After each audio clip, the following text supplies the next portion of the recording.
Assalamualaikum warahmatullahi wabarakatuh. Halo semuanya, welcome back to my channel. Hari ini kita akan belajar tentang pencemaran lingkungan ya. Nah, sebelum belajar, alangkah baiknya kita berdoa terlebih dahulu. Yuk, berdoa masing-masing di rumah. Selesai. Nah, materi apa yang akan kita pelajari hari ini? Ya, seperti tadi sudah saya sampaikan, yaitu pencemaran lingkungan. Apa sih yang kalian tahu tentang pencemaran lingkungan? Apa ya? Ya, pencemaran itu merupakan berubahnya tatanan lingkungan oleh kegiatan manusia atau oleh proses alam, sehingga kualitas lingkungan turun menyebabkan lingkungan kurang berfungsi. Kalian bisa lihat ada dua gambar di sini ya. Di atas ini di sini ada sampah ya. Ada banyak sekali sampah di perairan. Kemudian di bawah banyak sekali asap kendaraan bermotor ya di sekitar kita. Nah, zat atau bahan yang dapat mengakibatkan pencemaran disebut polutan ya. Kalian bisa ingat, polutan itu adalah zat atau bahan yang dapat mengakibatkan pencemaran.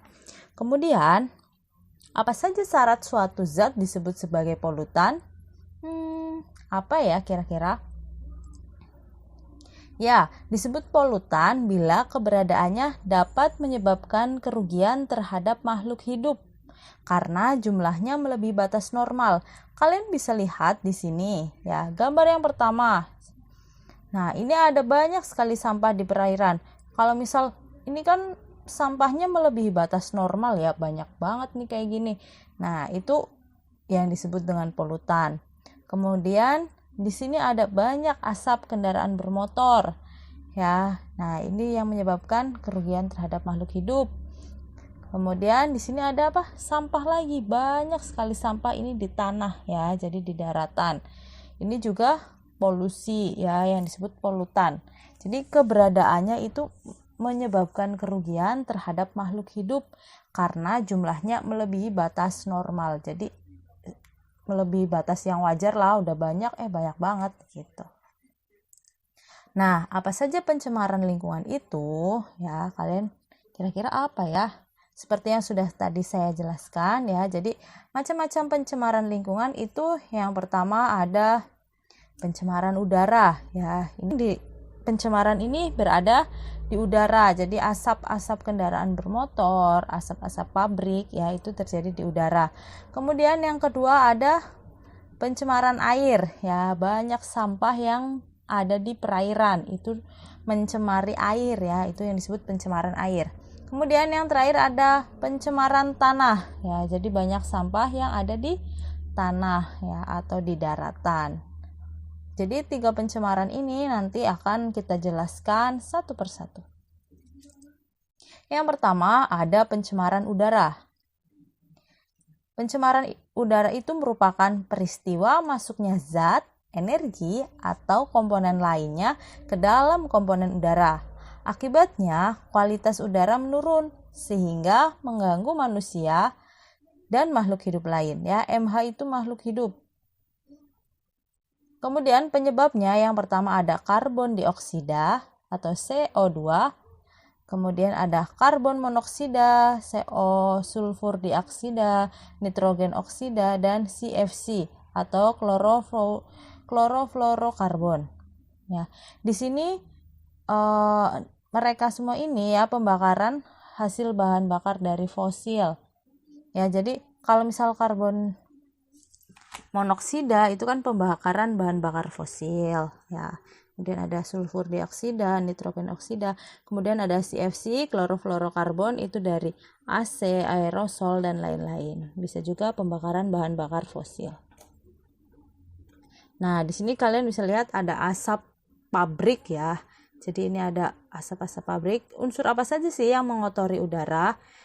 Ada pencemaran udara disebabkan oleh asap buangan, misalnya tadi ya gas CO2 ya hasil pembakaran, kemudian ada SO, SO2, CFC, CO dan asap rokok seperti yang sudah dijelaskan tadi sebelumnya. Kemudian masing-masing bahan buangan ini penyebab pencemaran udara tersebut memiliki dampak sendiri-sendiri bagi manusia ya. Jadi udara-udara ini dampaknya beda-beda, nggak sama semuanya. Nah, akibat apa sih yang ditimbulkan dari adanya pencemaran udara?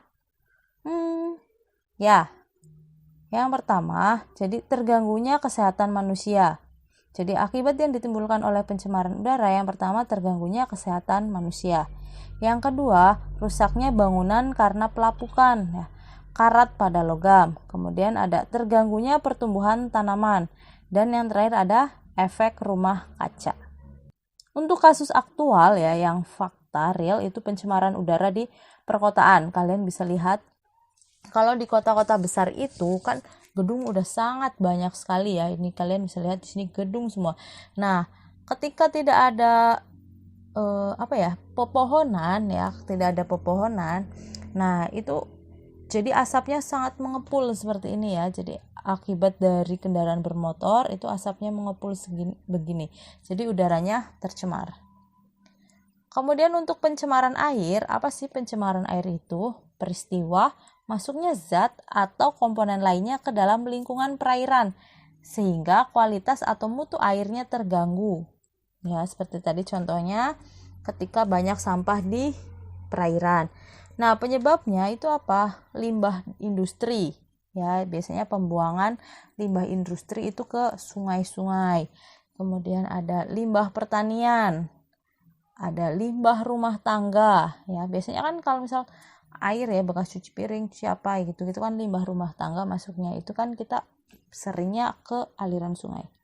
Ada limbah minyak, ya. Jadi itu adalah penyebab dari pencemaran air. Kemudian pencemaran air ini adalah masuknya zat energi unsur sehingga kualitas airnya terganggu.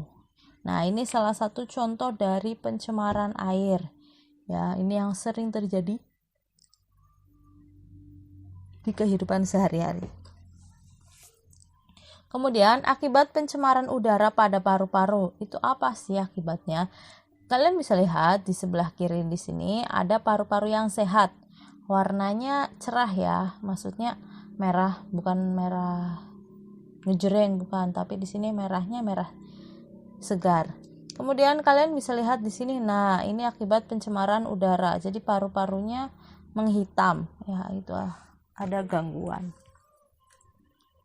Yang selanjutnya ada pencemaran tanah. Nah, apa sih pencemaran tanah itu? Peristiwa masuknya zat atau komponen lain ke dalam suatu areal tanah. Akibatnya dapat mengubah atau mempengaruhi keseimbangan ekologis di areal tersebut. Nah, untuk penyebabnya apa saja? Penyebab pestisida yang berlebihan. Kemudian ada limbah industri, ada penambangan, kemudian ada hujan asam. Nah, itu adalah penyebab dari pencemaran tanah ya. Kemudian untuk contoh kasusnya, ini pencemaran tanah di Jakarta ya, sampah yang banyak banget gini. Ini dia akan mencemari tanah ya. Kalau misal organik sih bisa menyuburkan tanah ya, tapi kalau anorganik itu kan mencemari tanah. Kemudian ada pencemaran tanah di perkotaan. Sama juga kasusnya seperti tadi ya. Jadi sampah-sampah yang sangat banyak bertumpuk di kota-kota. Nah, upaya pencegahan dan mengatasi pencemaran lingkungan itu gimana? Yang pertama untuk pencemaran air itu ada limbah industri. Kita melakukan penampungan limbah untuk diproses atau diolah supaya zat-zat yang beracun dapat hilang. Menanam tanaman sejenis alang-alang di sepanjang sungai, pembuangan limbah dengan penanggulangan. Ya. Kemudian ada dari limbah pertanian. Tidak mengalirnya limbah ke sungai atau ke danau. Kemudian pengaturan dalam menggunakan pupuk buatan. Terus menggunakan pestisida yang mudah diuraikan oleh alam. Menggunakan biological control untuk mengganti pestisida. Yang terakhir, menanam tanaman pertanian yang kebal terhadap hama. Nah, untuk limbah rumah tangga itu sendiri ya, membuat tempat pembuangan sampah, membuat lubang penimbunan sampah, memanfaatkan sampah sebagai pupuk ya, apalagi kalau misal sampah organik itu kita bisa manfaatkan sebagai pupuk. Terus ada limbah minyak, hindarkan kebocoran minyak, adanya sanksi yang tegas, membersihkan minyak dengan cara bioremediasi, kemudian bila ada tumpahan dibuat penghalang mekanik.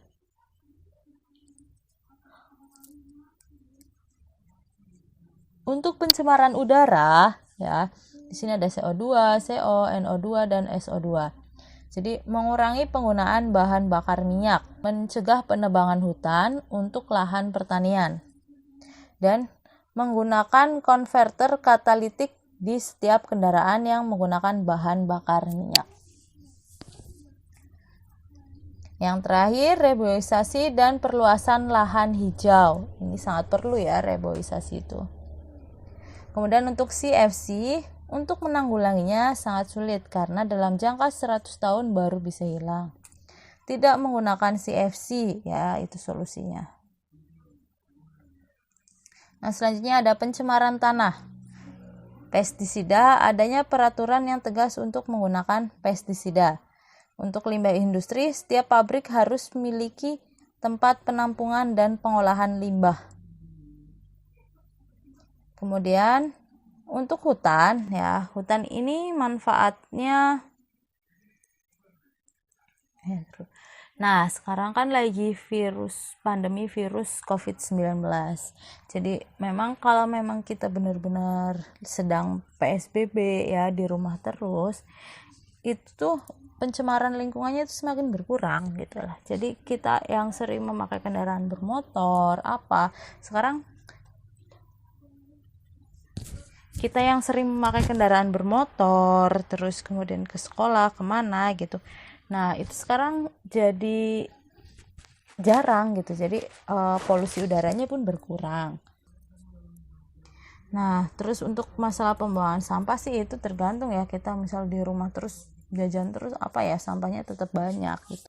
Kemudian ada hutan. Nah manfaat hutan ini mencegah erosi, pengikisan tanah, mempengaruhi kesuburan tanah, mempengaruhi persediaan air sebagai sumber keanekaragaman hayati.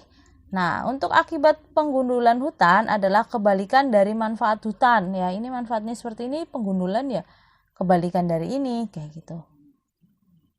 Kemudian upaya pencegahan dan penanggulangan kerusakan hutan. Yang pertama ada sistem tebang pilih, yang kedua ada reboisasi. Ya, jadi memang ini sangat perlu sistem tebang pilih. Jadi pohon-pohon yang sudah tua itu bisa ditebang dan dipilih dan dilakukan reboisasi ulang. Untuk penggunaan tumbuhan penyerap CO2, ya. Jadi kalau misal banyak tumbuhan hijau ya, banyak tanaman di sekitar rumah kita, ya di sekitar tempat kerja kita, yaitu tumbuhan itu dapat menyerap CO2 ya. Nanti tumbuhan menyerap CO2 dan mengeluarkan O2 yang buat pernafasan manusia. Seperti itu ya. Bagaimana sampai sini paham? Ya, mungkin cukup sekian pembelajaran hari ini. Apabila ada yang mau ditanyakan, silakan kalian bisa chat di kolom komentar atau chat di sosial media saya. Sampai jumpa di pertemuan selanjutnya, di video-video selanjutnya. Apabila ada kesalahan, saya mohon maaf. Tetap semangat dan jangan pantang menyerah. Sekian, wassalamualaikum warahmatullahi wabarakatuh. Bye, see you next time.